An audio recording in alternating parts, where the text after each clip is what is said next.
Саламатсыздарбы? Урматтуу пленум мүчөлөрү, чакырылган коноктор жана жыйналыштын катышуучулары.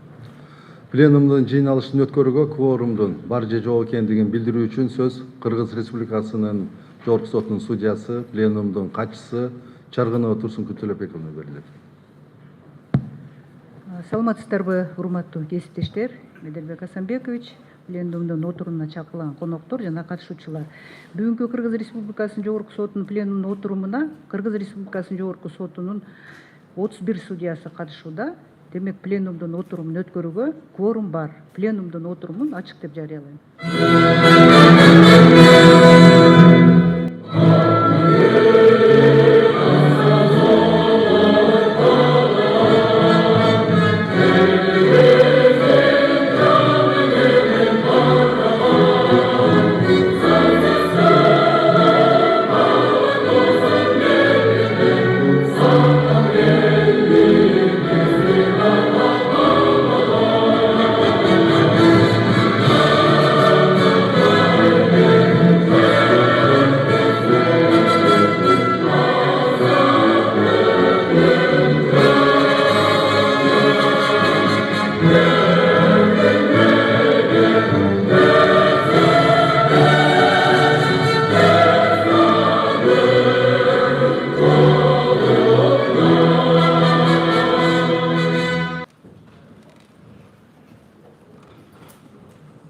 Бүгүнкү пленумдун жыйналышына Кыргыз Республикасынын президентинин администрациясынын соттор жана прокуратура органдары менен өз ара аракеттенүү бөлүмүнүн башчысы Сулайманкулов Нурлан Арзыматович, Кыргыз Республикасынын башкы прокурорунун орун басары Конкубаева Үмүткан Ургазиевна жана Кыргыз Республикасынын башкы прокуратурасынын изин суутпай издөө, тергөө жана алгачкы текшерүү иштерин көзөмөлдөө башкы башкармалыгынын башчысы Байдулдаев Курманбекович, Кыргыз Республикасынын Ички иштер министрлигинин тергөө кызматы бөлүмүнүн башчысы Байалиев Урмат Болотбекович, Кыргыз Республикасынын эмгек, социалдык жана камсыздоо жана миграция министрлигинин эмгек чөйрөсүндө чечимдерди даярдоо башкармалыгынын башчысы Исмаилова Нургүл Табышкеровна, Кыргыз Республикасынын эмгек, социалдык камсыздоо жана миграция министрлигине караштуу эмгек мыйзамдарын контролдоо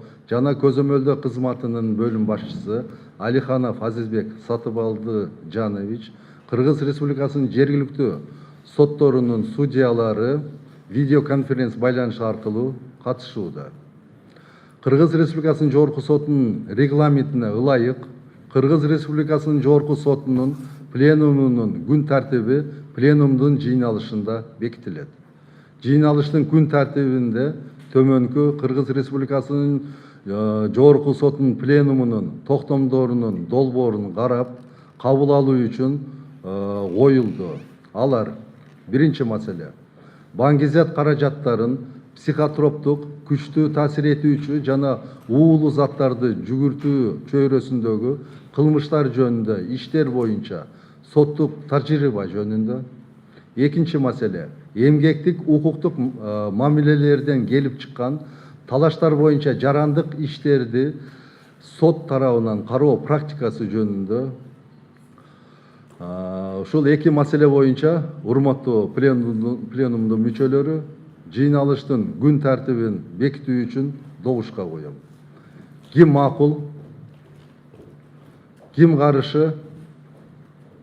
Пленумдун жыйналышынын күн тартиби бекитилди. Карала турган маселе боюнча жыйналыштын регламентин бекитип алууну сунуштаймын. Баяндамачыларга 10-15 мүнөттөн, жарыш сөз, суроо жоопко 5-8 мүнөттөн убакыт берүүнү туура деп ойлойм.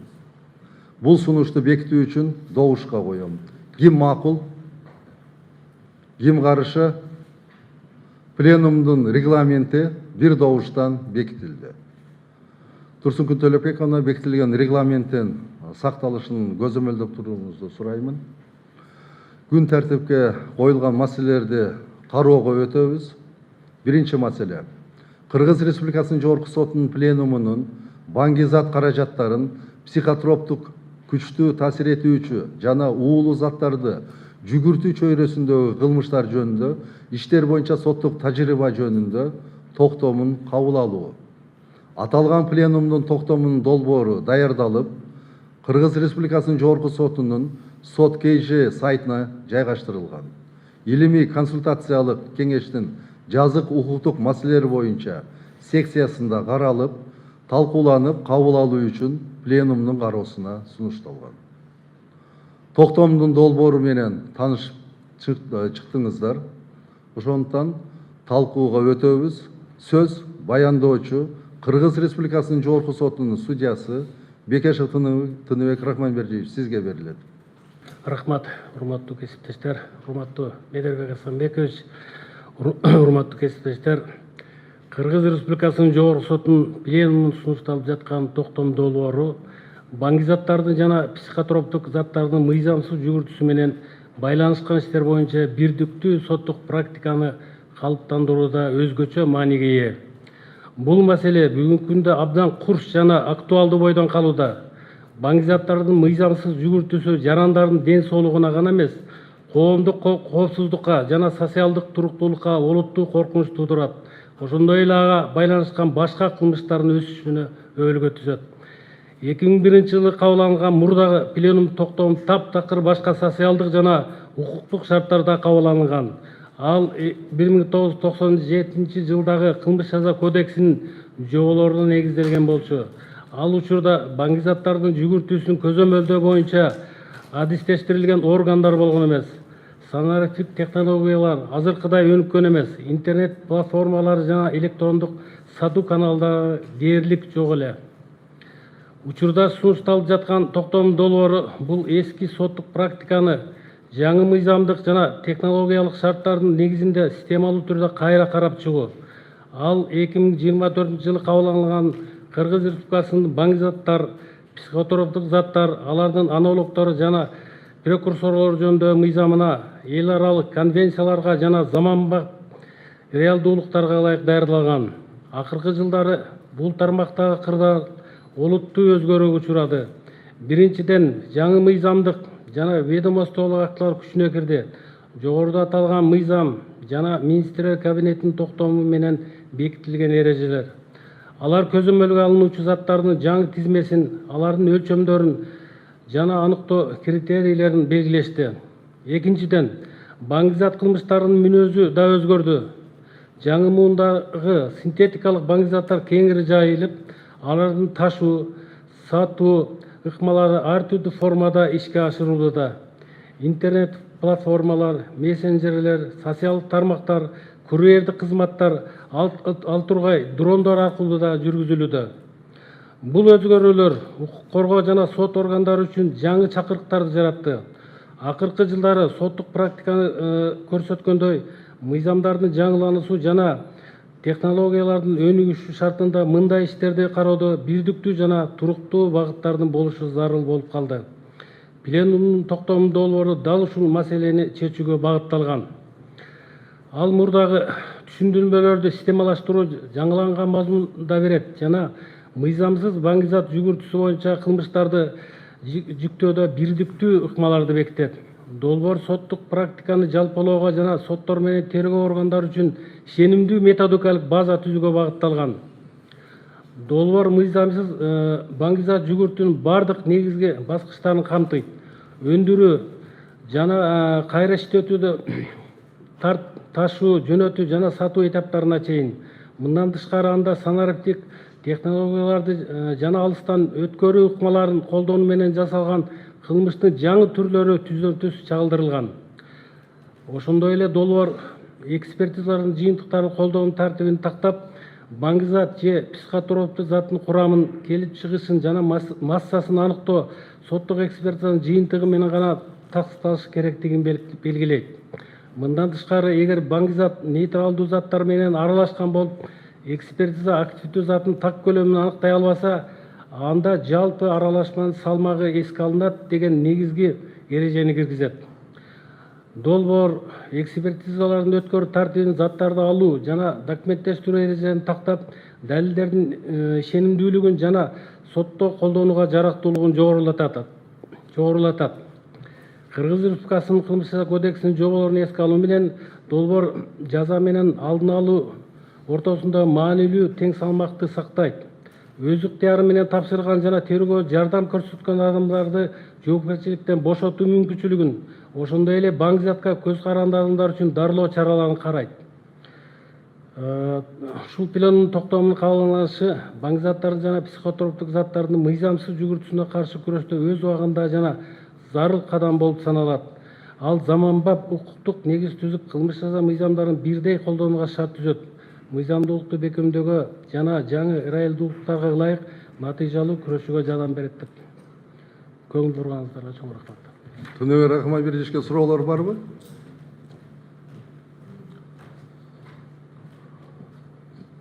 Суроо болсо бериңиздер. Суроо жок болсо рахмат, отура бериңиз. Ушул маселе боюнча жарыш сөз Бишкек шаардык сотунун судьясы Жаналиев Бекболот Болотбековичке берилет.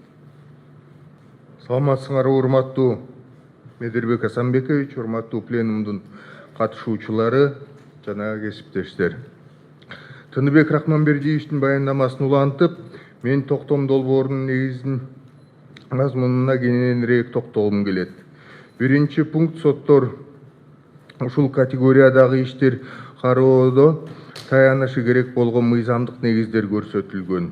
Негизги документтери болуп, баңгизат каражаттар, психотроптук заттар, алардын аналогдору жана прекурсорлор жөнүндө мыйзам жана 2025 жылдын 26 мартында номер 152 кабыл алынган министрлер кабинетинин токтому болуп саналат. Экинчи, үчүнчү пункттарда негизги түшүндүктөрдү аныктап, бардык соттук актыларда терминдерди бирдей колдонууга жардам берет. Ошондой эле көзөмөлгө алынуучу заттардын тизмеси түзүлүшүн көрсөтөт.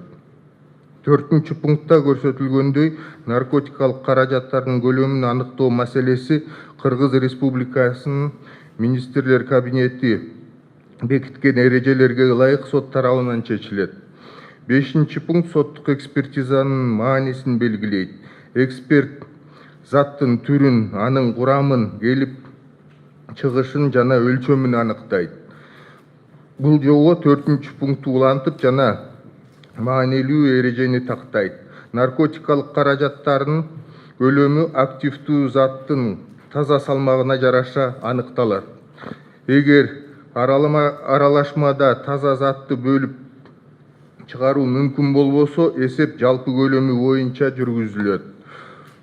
Суюктар жана эритмелер үчүн эсеп алардын кургак калдыктарынын көлөмү боюнча жүргүзүлөт. 6-чы пункт соттордун көңүлүн тергөө аракеттерин туура каттоонун маанисине урат. Протоколдо зат алынган күн, жер, ыкма салмагы жана таңгакталышы так көрсөтүшү керек. 7 жана 8 пункттар кылмыштын курамын, аракетин, максатына жана мүнөзүнө жараша айырмалап көрсөтөт. 9 жана 10 пункттарда кайсы аракеттер баңгизаттын каражаттары мыйзамсыз сатып алуу, чогултуу же сактоо катары эсептери кеңири түшүндүрүлгөн. 11-14 пункттарда даярдоо түшүгүн тактайт. Жөн гана кургатуу, майдалоо же болбосо сууга эритүү сыяктуу аракеттер, эгер алар заттын химиялык түзүлүшүн өзгөртпөсө, даярдоо деп эсептелбейт. 15, 16, 17, 18 пункттар ташуу жана сатуу түшүгүн жана анын квалификациялоонун өзгөчөлүктөрүн түшүндүрөт. Сатуу бул башка адамга заттын кандай гана түрдө болбосун өткөрүп берүү, сатып өткөрүү, белек кылуу, карызды жабуу, алмашуу, интернет аркылуу, мессенджерлер, социалдык тармактар жана дрондор аркылуу берүү. Сатуу ниетин көрсөтүүчү белгилери мурдакыдай эле негизгиси көп өлчөм, андан кийинкиси атайын таңгактылып бөлүнүшү, алдын ала макулдашуу жана өз колдонуусунун жоктугу көрсөтүлөт. Муну менен катар ушул эле жобо төмөндөгүнү тактайт. Эгер адам инъекцияны затты колдонуучу адамдын өз өтүнүчү боюнча киргизсе же биргелешип колдошсо, ошондой эле медициналык максатта аракетте жасалса, бул сатуу катары эсептелбейт деп көрсөтүлүп атат. Эгерде заттар бир эле максат менен бирок бир нече жашыруун жайда сакталса, анда мындай аракеттер бир кылмыш катары бааланат. Ал эми көлөм жалпы салмагы боюнча аныкталат. 19-23 пункттар процесстик маселелерди айыптоонун өзгөрүшүнүн далилдерди баалоону жана атайын тергөө аракетинин мыйзамдуулугун жөнгө салат. 24-25 пункттар мазмуну боюнча эгер наркотикалык заттар катары башка зат сатылса, ошондой эле почта же байланыш каражаттары аркылуу, анын ичинде дрондор кошо жөнөтүү болсо, мындай учурлардын баалоону тартиби так көрсөтүлгөн. 26-27 пункттар жоопкерчиликтен бошотуу маселесин тактайт. Бул жагдай заттарды өз ыктыяры менен өткөрүп берип, кылмыштын ачылышына активдүү жардам берген учурда гана болушу мүмкүн. Ал эми кармалганда өткөрүп берүү өз ыктыяры менен берилди деп эсептелбейт.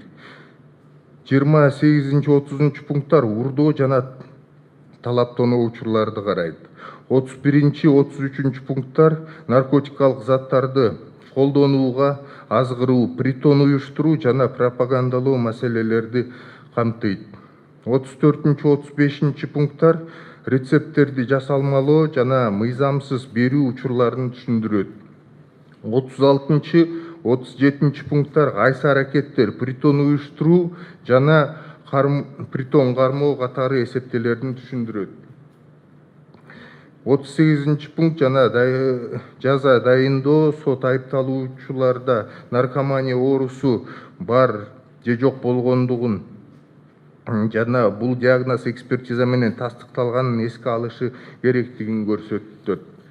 39-40 пункттар 2001 жана 2008 жылдары пленумдун мурдагы токтомдору күчүн жоготконун жана жаңы токтом качан күчүнө киргенин белгилейт. Жыйынтыктап айтканда, бул долбоор мурдагы түшүндүрмөлөрдү жөн гана жаңыртпастан ар бир жагдай боюнча так жана заманпап жоболорду киргизет. Ал соттук тажрыйбаны бирдей колдонушуна көмөк көрсөтүп, жаңы мыйзамдар менен бирге азыркы шартта баңгизат менен байланышкан кылмыштарга каршы күрөштө жаңы укуктук негизди түзөт. Көңүл бурганыңарга чоң рахмат. Бекболот Болотбековичке суроолор барбы? Суроолор, сунуштар жок болсо, талкууланган токтомду редакциялык жактан кароо үчүн редакциялык коллегия түзүү сунушталат. Редакциялык коллегия боюнча кимде кандай сунуштар бар? Нурлан Шерипович. Кылмыш жаза иштери боюнча соттук коллегиясы тарабынан Жогорку соттун судьясы Атаназаров Нурланбек Алайдинович сунушталат. Административдик коллегиядан Аманалиева Бактыгүл Кыдыргычевна сунушталат. Жарандык жана экономикалык коллегиядан бизден Эшалиев жана Арстанбаева сунушталат. Редакциялык коллегиянын мүчөлөрүн шайлоо боюнча сунуштар түштү. Сунушту добушка коем. Ким макул? Ким каршы? Сунуш бир добуштан кабыл алынды. Редакциялык коллегияны шайлап алдык. Ошондуктан талкууланган пленумдун токтомун негизинен кабыл алуу үчүн добушка коем. Ким макул? Ким каршы? Токтом бир добуштан кабыл алынды. Экинчи маселе. Кыргыз Республикасынын Жогорку сотунун пленумунун эмгектик укуктук мамилелерден келип чыккан талаштар боюнча жарандык иштер сот тарабынан кароо практикасы жөнүндө токтомун кабыл алуу. Аталган токтомдун долбоору да Жогорку соттун сот KG сайтына жайгаштырылган. Илимий консультациялык кеңештин жарандык жана экономикалык укук, административдик укук маселелери боюнча секцияларында талкууланган. Сөз баяндоочу Кыргыз Республикасынын Жогорку сотунун судьясы Сейдакбатова Аида Асанбековна берилет. Саламатсыздарбы, урматтуу кесиптешер, Кыргыз Республикасынын Жогорку сотунун пленумунун катышуучулары. Сиздердин назарыңыздарга эмгек укуктук мамилелерден келип чыккан талаштар боюнча жарандык иштерди сот тарабынан кароо практикасы жөнүндө Кыргыз Республикасынын Жогорку сотунун пленумунун токтомунун долбоору сунушталып жатат. Жергиликтүү соттор тарабынан аталган категориядагы жарандык иштерди кароодо мыйзамдардын бирдиктүү колдонулушу, соттук практика жана тажрыйбанын тийиштүү мыйзам ченемдери талаптарына жооп беришин көзөмөлдөп, эмгектик укук мамилелерден келип чыккан талаштар боюнча айрым мүчүлүштүктөрдү жоюу жана жөнгө салуу максатында ошол эле учурда 25-жылдын 23-январында Кыргыз Республикасынын жаңы эмгек кодексинин кабыл алынышы Кыргыз Республикасынын Жогорку сотунун пленуму тарабынан каралып жаткан токтом долбоору иштелип чыккан. Кыргыз мамлекетинде ар бир адамдын эмгек жөндөмдүүлүгүн эркин башкаруу, өзүнүн ишин түрүн жана кесибин тандоо укугу ишке ашырууга көмөктөшүүчүсү зарыл укуктар шарттары түзүү мыйзам тарабынан кепилденет. Бул шарттар эч кандай басмырлоосуз жана мыйзамда белгиленген минималдуу эмгек акылары өлчөмдөрүнүн төмөн эмес эмгек акысы, ошол эле коопсуздук жана учурдун талабына жооп берген шарттарда иштөө укугун камсыз кылуу дегенди билдирет. Ошол эле учурда эмгектик укук мамилелерден келип чыккан талаштарды чечүү, жарандардын эмгегин урматтоо, эмгек мамилелери чөйрөсүндө укуктарды жана эркиндиктерди коргоо, анын ичинде укук ченемдерин бузган адамдардын жоопкерчилигин белгилөө жолу менен ишке ашырылат. Эмгек укуктук мамилелерден келип чыккан талаштар боюнча соттук практикага караганда, соттор көпчүлүк учурда мыйзам талаптарын туура колдонуу менен жана негиздүү чечимдерди кабыл алгандыгы байкалат. Бирок ошол эле учурда аталган токтомдун долбоорунда Кыргыз Республикасынын Жогорку сотунун пленумунун талкуусунда коюла турган бул көп бир маселелер болгон. Ошол маселелерге токтоло кетсек. Бул категориядагы иштерди сотко караштуулугун аныктоо үчүн өзгөчөлүктөрү бар. Ошого көңүл бурулган арыздардын мазмундарында мүчүлүктөрдү доо коюу өндүрүшү алкагында каралышы талабы бекиген. Андан тышкары эмгек талаштарды кароо боюнча комиссиялар тарабынан жана ошондой эле эмгек талашты жөнгө салуу медиация тартибинде жана ишке ашырылышы белгиленген. Иштерди сот тарабынан териштирүүдө процессуалдык мөөнөттөрдүн сакталышы, бул категориядагы иштер доо коюу мөөнөтүнүн колдонулушундагы айырмачылыктары, аталган талаштардын субъективдүү курамынын өзгөчөлүктөрү жана судьянын иштин каралышына маанилүү болгон далилдерди топтоого тараптарга көмөк келтирүүшү милдеттүүлүгү, тийиштүү төлөмдөрдү аныктоо тартиби белгиленген. Ошол эле учурда Кыргыз Республикасынын Жогорку сотунун пленуму төмөндөгү жагдайларга соттордун көңүлүн бурган. Токтомдо көрсөтүлгөн долбоордо бул категориядагы иштерди сот тарабынан кароодо Кыргыз Республикасынын Конституциясына ылайык эмгек мамилелердин жана алар менен тыгыз байланышкан башка мамилелерди укук жөнгө салуучу эмгек мыйзамдарды аркылуу жүзөгө ашырылат деп көрсөтүлгөн. Ага эмгекти коргоо жөнүндө мыйзамдар, ошондой эле эмгек укук нормалары камтылган башка нормативдүү укуктук актылар, тактап айтканда Кыргыз Республикасынын эмгек кодекси, Кыргыз Республикасынын президентинин жарлыктары, Кыргыз Республикасынын министрлигинин кабинетинин токтомдору, жергиликтүү өз алдынча башка органдардын актылары, иш берүүчүнүн ички нормативдик актылары жана ошондой эле Кыргыз Республикасы катышуучусу болгон жана мыйзам белгилеген тартипте күчүнө кирген эл аралык келишимдер колдонулат. Алгач эле соттор төмөнкү жагдайларды эске алышы керек деп белгиленген. Ошол эле учурда ишке кайра калыбына келтирүү боюнча талаштардын аймактык соттук каралыштыгы Кыргыз Республикасынын жарандык процесстик кодексинин 28-беренесине ылайык жоопкердин жайгашкан жерине жараша аныкталат. Кыргыз жарандык процесстик кодексте белгиленген шарттарда жарандык кодекстин 89-беренесинде көрсөтүлгөндөй жоопкердин жайгашкан жери анын мамлекеттик каттоодон өткөн жери болуп эсептелинет. Башкача айтканда, юридикалык жактын документтеринде көрсөтүлгөн дарек боюнча берилет. Ошону менен бирге соттор кээ бир учурларда ишке кайра калыбына келтирүү боюнча долбоорду кароодо жаңылыштык менен Кыргыз Республикасынын жарандык процесстик кодексинин 31-беренесинин 6-пунктунда каралган, башкача айтканда доогердин тандоосу боюнча тиешелүү жобону колдонуп келишет. Бул ченем эмгектик мамилелерден эмес, именно реабилитация укугунун негизинде келип чыккан доолорго гана тиешелүү болуп саналат жана бул мыйзамсыз айыпталуусу, мыйзамсыз кылмыш жоопкерчилигине тартылуу, камакка алынуусу, үйдөн чыкпоо тууралуу тил каталуу же мыйзамсыз административдик камоо түрүндө жаза чарасын колдонулган натыйжасында жаранга келип чыккан мүлктүк жана моралдык зыяндардын ордун толтуруу, ошондой эле эмгек жана башка укуктардын калыбына келтирүү боюнча доо арыздар ушул категорияга кире турганы шарт. Эгер доо арыздын мазмунуна туура эмес түзүлгөн болсо, мисалы доо арыз эмес эмне арыз деп берилип кала турган болсо, ошол эле учурда мындай талаштарды доо арыз катары өндүрүштө кабыл алып, ошол доо арыз өндүрүш алкагында каралууга тийиш экенин белгилеп кетет. кызматкер ишке кайра коюу жөнүндө доо арызы менен берген жумуштан бошотуу жөнүндө буйрукту жараксыз деп таап, жокко чыгаруу талабын койбосо, ал эми доо арызда жөн гана ишке калыбына келтирүү талабы көрсөтүлсө, бул жагдайларда доонун кароосунун баш тартууга же аны кыймылсыз калтырууга негиз болуп саналбайт. Мындай формалдуу жетишпестиктерди жарандык ишти кароо учурунда сот тарабынан Кыргыз Республикасынын жарандык процесстик кодексинин 200 беренесинин 1-бөлүгүнүн 2-пунктуна ылайык сот тарабынан жоюлушу мүмкүн. Кыргыз Республикасынын Эмгек кодексинин 243 беренесинде кызматкерлер өзүнүн укугун бузулганын билген күндөн тартып 3 айдын ичинде жеке эмгек талашты кароо боюнча органдарга кайрылууга укуктуу. Ал эми жумуштан бошотуу маселеси талаштар боюнча 2 ай мөөнөттө кайрылышы зарыл.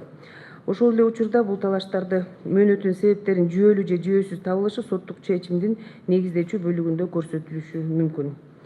Эгерде сотто кайрылуу мөөнөтүн өткөрүп жиберүү себептин негиздери экенин ырастоочу далилдер көрсөтүлбөсө, анда соттун чечими менен доо талабынан канааттандыруудан баш тартууга жатат. Ошондой эле соттор Кыргыз Республикасынын жогорку жарандык кодексинин 215-216 беренелеринин жоболорун талаштарга эмгек талаштарына жайылтылбагандыгын, эмгек талаштары боюнча мөөнөттөрдү колдонууга жекече эмгек талаштарын чечүү үчүн сотко кайрылуу мөөнөтү деген терминди колдонууга тийиш. Анткени бул мөөнөттөр эмгек талаштарына мүнөздүү өз алдынча эскирүү мөөнөтү болуп саналууга эске алышы шарт. Эмгек талашы боюнча сотко кайрылуу мөөнөтүнүн өтүп кетишинин себептери негиздүү деп таап, ишке катышкан адамдар жазуу жүзүндө өтүнүч жок болсо дагы бул жагдай каралууга жатат. Сотто кайрылуу мөөнөтүнүн өтүп кетишинин себептери катары кызматкерге өз убагында доо арызы менен кайрылууга ачык айкын тоскоол болгон жагдайларды гана негиздүү себеп катары таанылууга тийиш. Соттор төмөндөгү жагдайларды эске алыш керек. Жарандык иштер, анын ичинде кайра калыбына келтирүү боюнча талаштар сот өндүрүшүнө кабыл алынган күндөн тартып 1 айлык мөөнөттө каралып бүтүрүлүш керек. Көп учурларда ишке кайра коюу боюнча доо арызды кайрылган доогердин иштин каралышына зарыл болгон документтер өз алдынча мүмкүнчүлүгүн өз алдынча алып берүү, сотко тапшыруу мүмкүнчүлүгүнө ээ боло албай калышат. Мындай учурларда судья иштин каралышына маанилүү болгон далилдерди топтоого тараптарга көмөктөшүүгө милдеттүү. Бул далилдердин жол берилүүчүлүгү, тиешелүүлүгү жана жетишсиздиги эске алынышы шарт.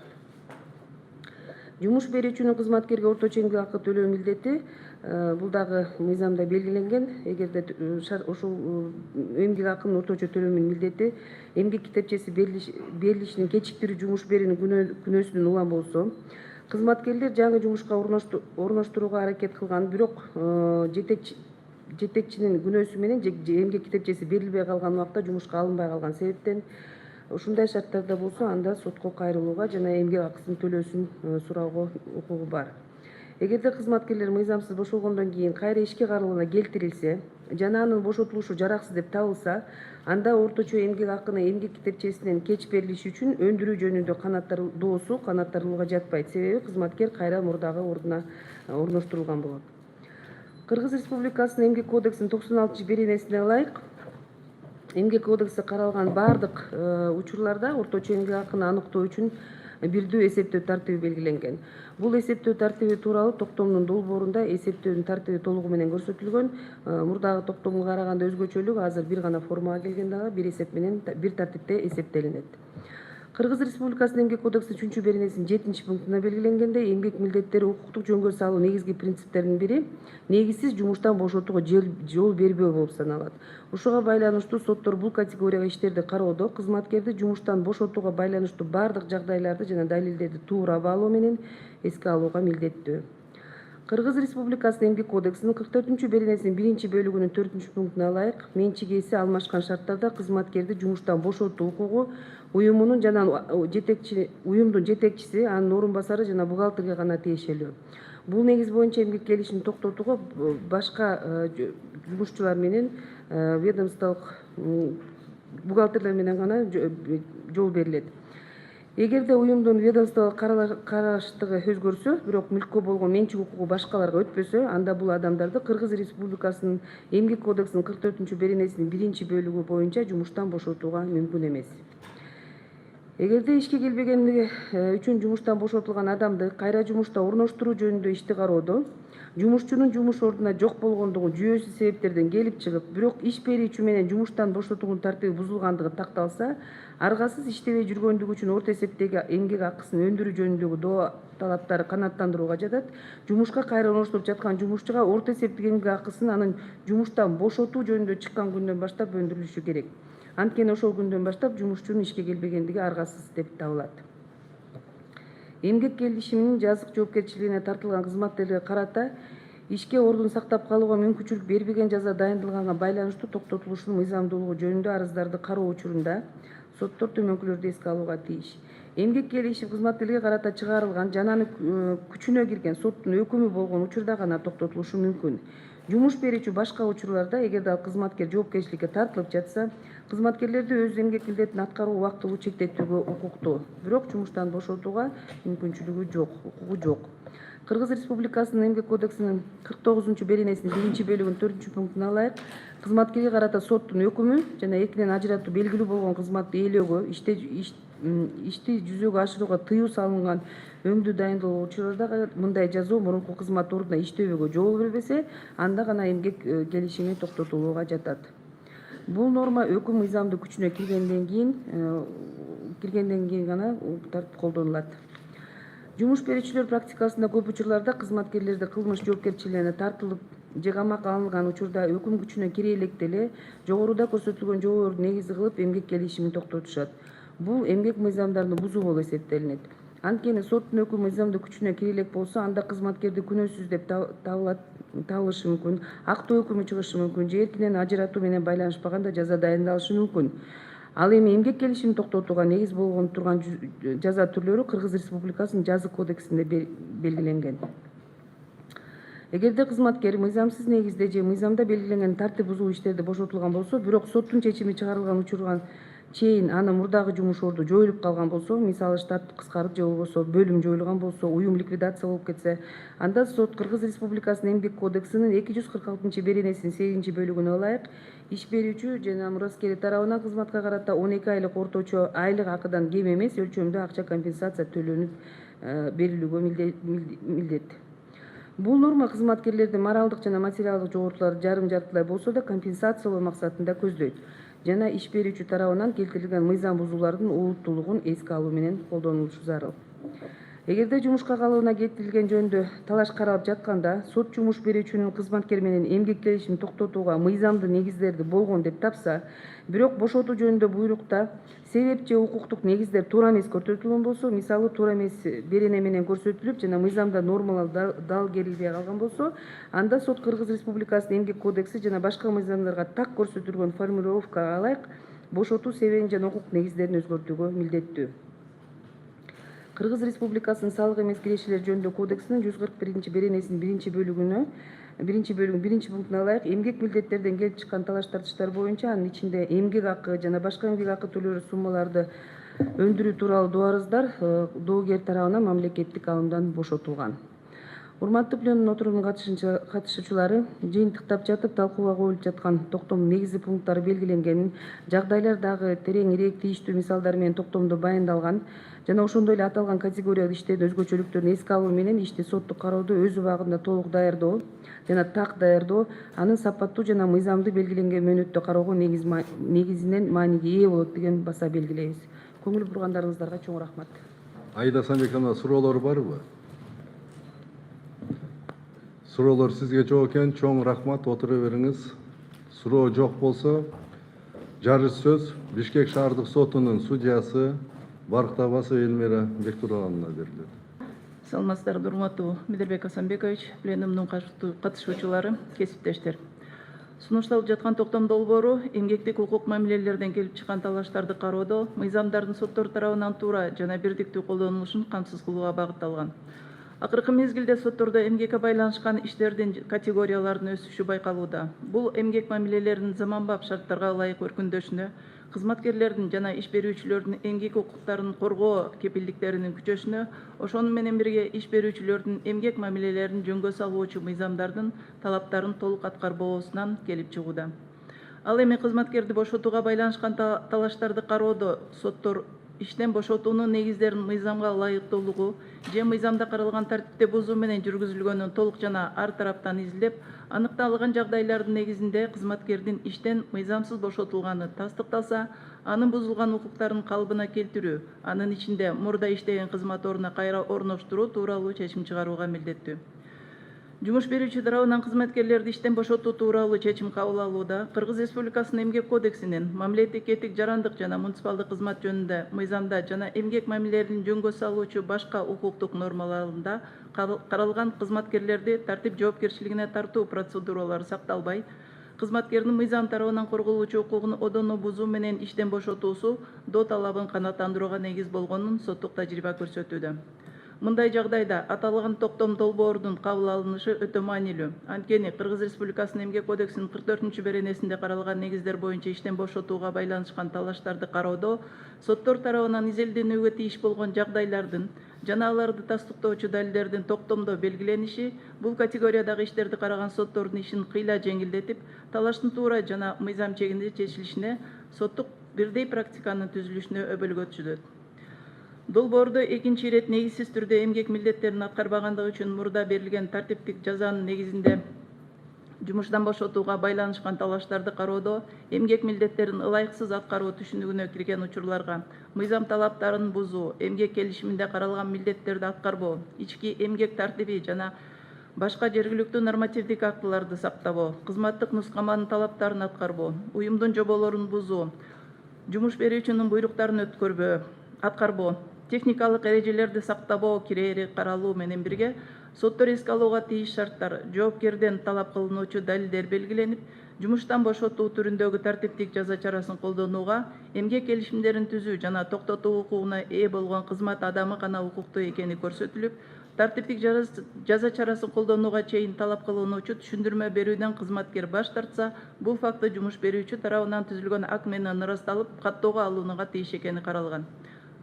Жумуштан бошотулган кызматкерди кайра ишке орноштуруу тууралуу талаштар боюнча кызматкер эмгек милдеттерин бир ирет одоно түрдө бузганын далилдөө жумуш берүүчүнүн милдети экени, эгер кызматкерге жумуш берүүчү тарабынан мыйзамда каралган эс алуу күнү негизсиз берилбей калганда, аны өз алдынча пайдаланууга мажбур болгон болсо, ал ишке келбеген болуп эсептелбей турганы, бул учурда кызматкердин эс алуу күнүн пайдалануу убактысу жумуш берүүчүнүн эркинен көз каранды болбогону токтомдо белгиленген. Жумуш ордуна спирт ичимдиктерин, баңги-заттарын же башка уулуу заттарды колдонгон абалда келүүнүн негизинде жумуштан бошотууга байланыштуу талаштар боюнча тастыктоочу далил болуп, медициналык корутунду, жумуш берүүчү менен кызматкерлердин өкүлчүлүк органы биргелешип түзгөн акт, жумуш ордунда түзүлгөн актылар, маалым каттар, административдик жоопкерчилик тартуу жөнүндө протоколдор жана токтомдор, башка тиешелүү документтер сот тарабынан ар тараптуу бааланып каралууга тийиштиги эскертилген. Кызматкер жумуш ордунда уюмдун мүлкүн айтайла бузуу же уурдоо фактысы боюнча жумуштан бошотулган болсо жана анын күнөөсү мыйзамдуу күчүнө кирген соттун өкүмү менен же укук бузуулар боюнча иштерди кароого ыйгарым укуктуу болгон орган тарабынан кабыл алынган акт менен тастыкталганда гана иштен бошотууга негиз болушу мүмкүн экени, эмгекти коргоо талаптары менен таанышпаган кызматкер аларды бузгандыгы үчүн күнөөлүү деп эсептелбеши керектиги, кызматкер тарабынан ачыкка чыгарылган маалыматтарды сактоо милдети эмгек келишиминде өзүнчө шарт катары белгилениши зарыл экени токтомдо көрсөтүлүшү соттор үчүн гана эмес, эмгек келишиминин тараптары үчүн да өтө пайдалуу. Эмгек келишиминин жазык жоопкерчилигине тартылган кызматкерге карата ишке ордун сактап калууга мүмкүндүк бербеген жаза дайындалгандыгына байланыштуу токтотулушунун мыйзамдуулугу жөнүндө арыздарды кароодо көңүл бурулуучу жагдайлардын белгилениши, жыл сайын аны акы төлөнүүчү эмгек өргүсүн берүүнүн мөөнөтүнүн такталышы соттук тажрыйбанын бирдей болуусуна алып келет деп ишенем.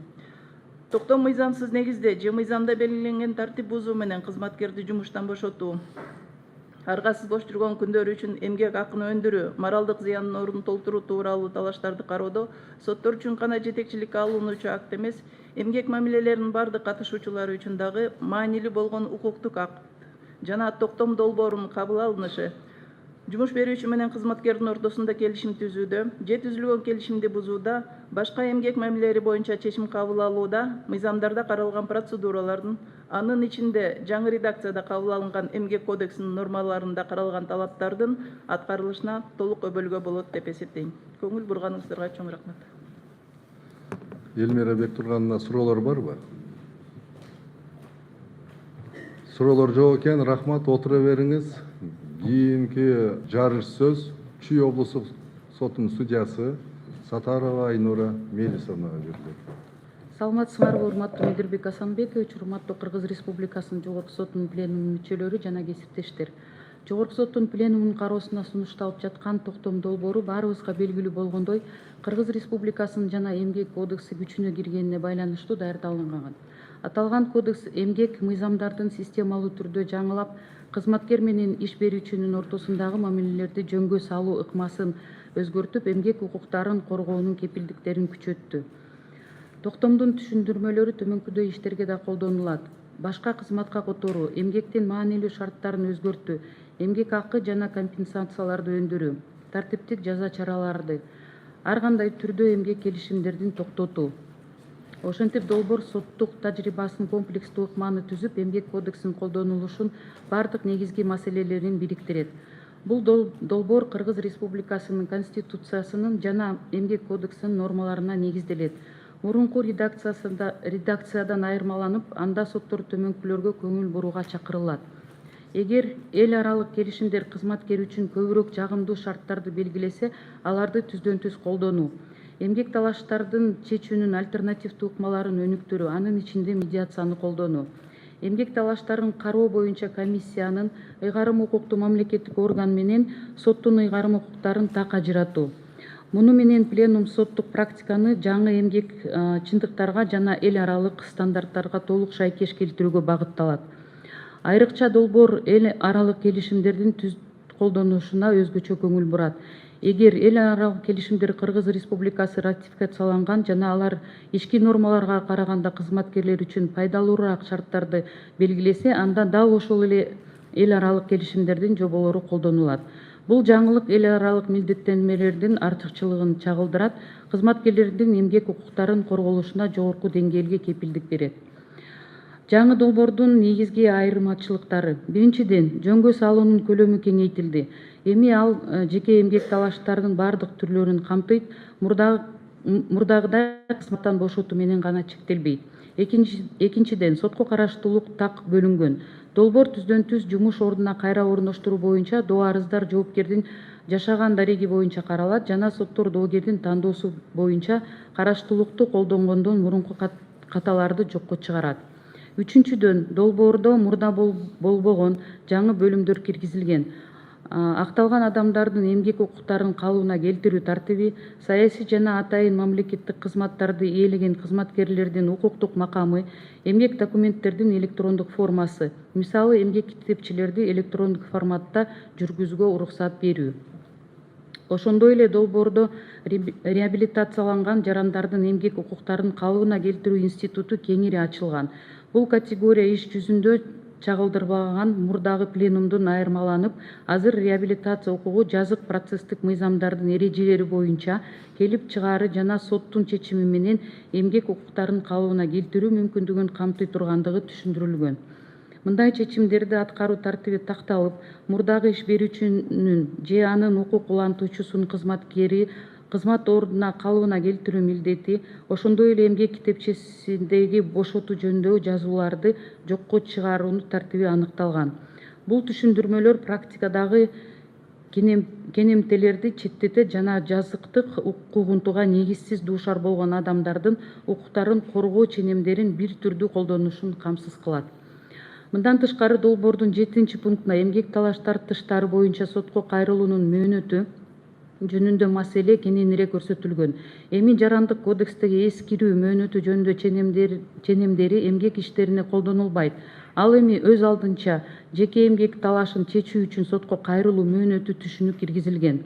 Мындай тактоо Кыргыз Республикасынын Жарандык кодексинин 215-216 беренелерине шилтеме жасоодо мурда соттук практикада пайда болгон карама каршылыктарды четтетет жана процесстик мөөнөттөрдүн туура колдонулушун камсыз кылат.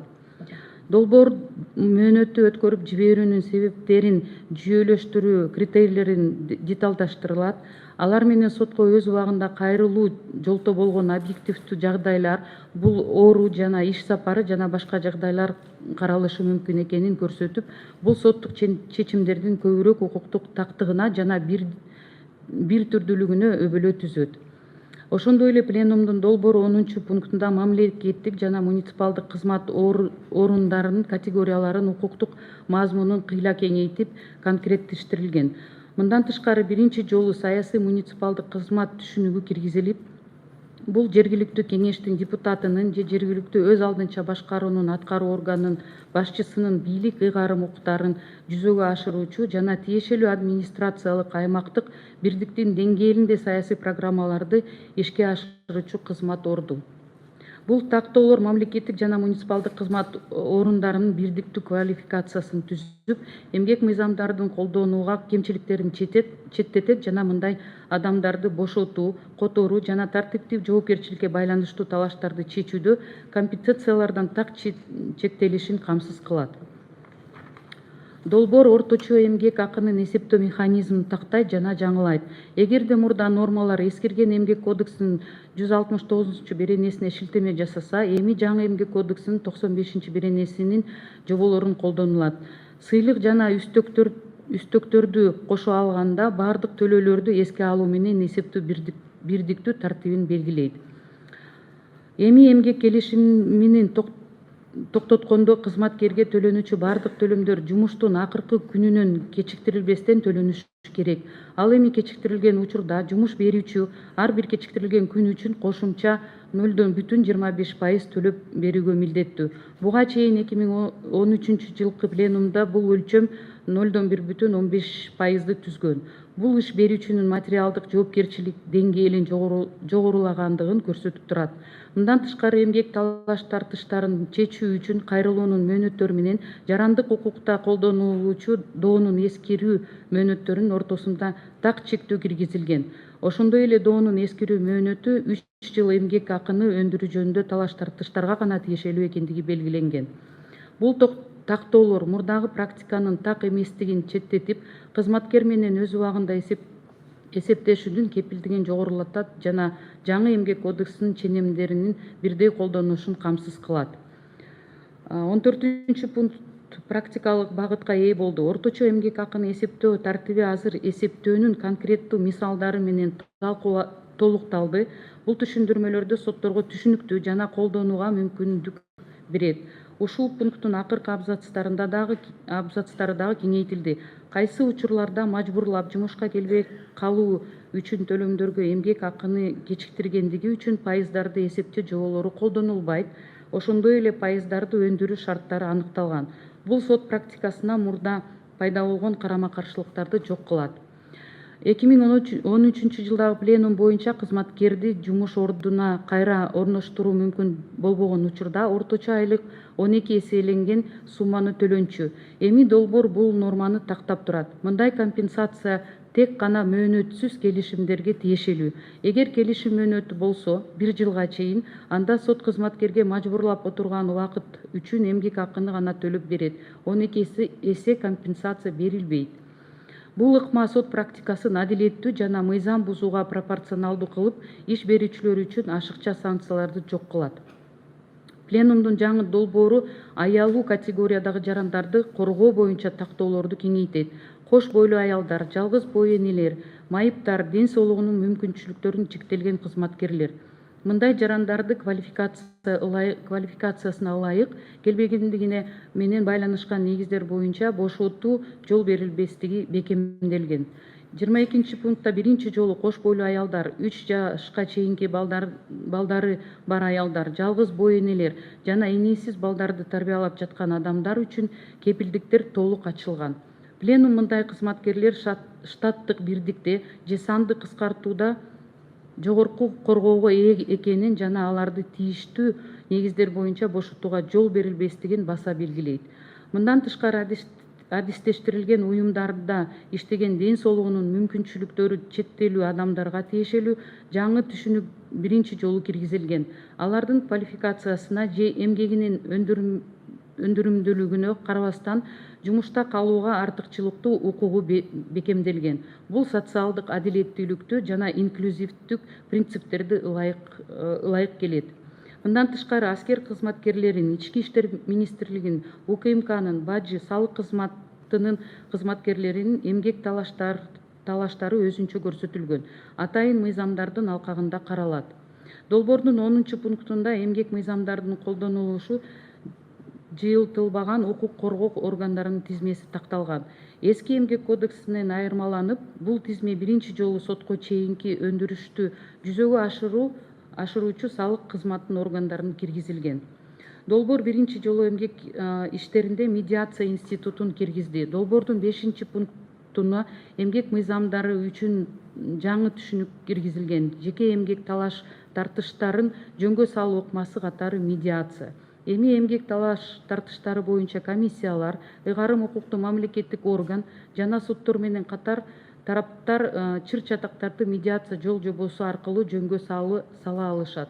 Мындай жаңылык соттук жүктү азайтууга, өз ара алгылыктуу чечимдерге жетишүүгө жана кызматкер менен иш берүүчүнүн ортосундагы социалдык өнүктүштүк принцибин бекемдөө багытталган эмгек чыр чатактарды чечүүгө карата заманбап ыкманы чагылдырат. Жаңы токтом башкы максаты соттор тарабынан жаңы эмгек кодексинин ченемдерин колдонуунун бирдей камсыз кылууну, өзүм билемдик менен чечмелөөнү жана эски беренелерге эскирген шиктемелерди алып салууну. Жалпысынан алганда долбоор системалуулугу, заманбаптыгы жана укуктук тактыгы багытталгандыгы менен айырмаланат. Кемчиликтерди чендетип, органдардын мамлекеттарын чектөөнү тактайт. Кызматкерлердин мүмкүнчүлүктөрүн бекемдей жана стандарттарды негизги комиссиялар эски кодекстин жаңы нормаларын жүзөгө асырып, соттордун процессуалдык тартибин чыңдоо, кызматкерлерди коргоо деңгээлин жогорулатуу, медиация жана санарип документтерин киргизүү, жарандык мыйзамдар менен болгон карама-каршылыктарды жоюу. Ошол эле учурда документтин көлөмүнүн чоңоюшуна жана жаңы нормаларды колдонуу үчүн төмөнкү инстанцияларда судьялардын окутуу зарылдыгы белгиленет. Бирок жалпысынан алганда долбоор эмгек окуунун азыркы түшүмүнө жооп берип, жаңыланган мыйзамдарга шартына соттук практиканы гармониялаштырууга багытталган. Көңүл бурганыңыздарга чоң рахмат. Рахмат. Суроолор жок болсо рахмат, отура бериңиз. Талкууланган токтомду редакциялык жактан карап чыгуу үчүн редакциялык коллегия түзүү сунушталат. Сулайманкул Солтонкул үчүн сунушталат. Административдик иштер боюнча соттук коллегиясынын атынан Токпаева Айнаш Абдымановна. Пленум токтому көлөмдүү болгонуна байланыштуу бизден 2 судья сунушталат, Исакова менен Усубалиев. Редакциялык коллегиянын мүчөлөрүн шайлоо боюнча сунуштар түштү. Сунушту добушка коем. Ким макул? Ким каршы? Сунуш бир добуштан кабыл алынды. Талкууланган токтом боюнча сунуштар жок болсо, аны негизден кабыл алуу үчүн добушка коем. Ким макул? Ким каршы? Токтом бир добуштан кабыл алынды. Урматтуу кесиптештер, бүгүнкү пленумдун жыйналышынын күн тартибинде коюлган маселелердин баары каралып бүттү. Кыргыз Республикасынын Жогорку сотунун пленумунун токтомдору кабыл алынды.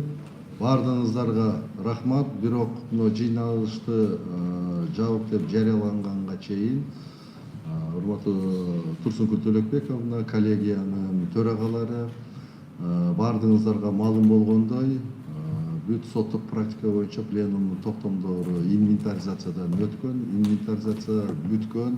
Бул өтө чоң жумуш, бул багыт боюнча жасалды.